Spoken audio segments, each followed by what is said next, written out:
दो पार्टियां ऐसा कह रही हैं बीएसपी के बारे में, कई वही दोनों पार्टियां दूसरे और तीसरे नंबर पे न चली गई। यहाँ प्रचार कर रही है मैनपुरी में कि बीएसपी तो किसी को जिताएगी, किसी को हराएगी, खुद जीतने वाली नहीं है। ऐसी स्थिति में अब ये विरोधी पार्टियां इस चुनाव में भी किस्म किस्म के साम दाम दंड भेद आदि अनेकों हथकंडे इस्तेमाल करके आए दिन इन पर खासकर हिंदुत्व की आड़ में हो रही जनजाति भी यहाँ काफी ज्यादा चरम सीमा पर पहुंच चुकी है। इनके साथ साथ अपर कास्ट समाज में से विशेषकर गरीब लोगों की भी हालत हमें कोई खास अच्छी नजर नहीं आती है।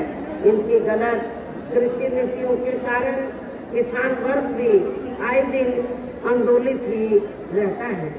साथ ही इनकी गलत आर्थिक नीतियों की वजह से देश की अर्थव्यवस्था पर भी इसका काफी बुरा प्रभाव पड़ा है, जिससे यहाँ विशेषकर छोटे एवं मध्यम वर्गीय व्यापारी वर्ग भी काफी ज्यादा दुखी व परेशान हैं।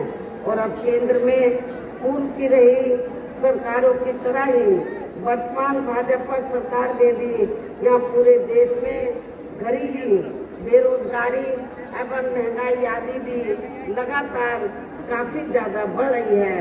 देश में हर स्तर पर फैला भ्रष्टाचार भी अभी तक खत्म नहीं हुआ है। साथ ही अपने देश की सीमाएं भी अभी तक पूरे तौर से सुरक्षित नहीं है। ये भी बड़ी चिंता की बात है।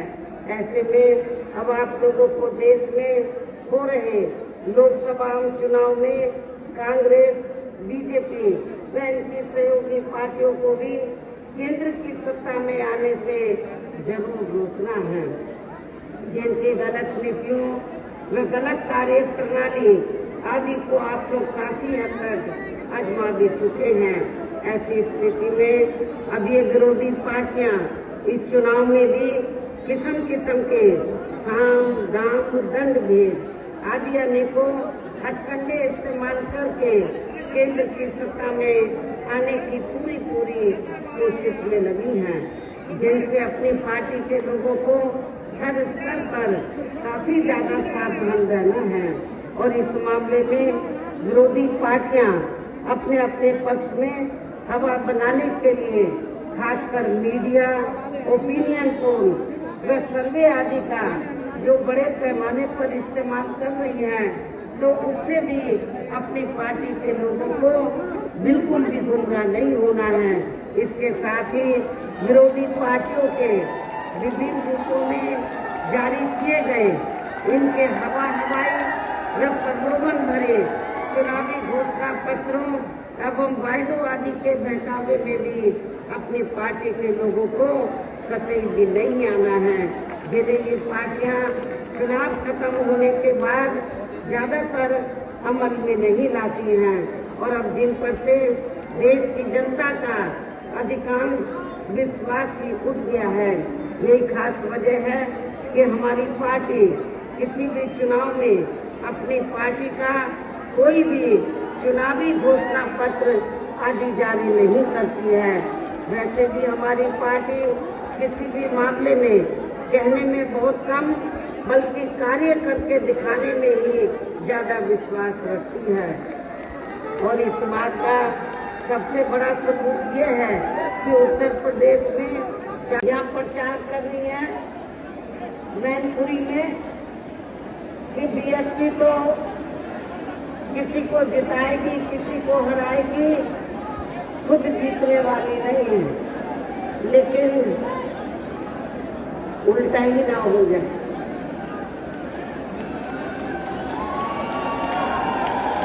दो पार्टियां ऐसा कह रही हैं बीएसपी के बारे में, कई वही दोनों पार्टियां दूसरे और तीसरे नंबर पे न चली गई।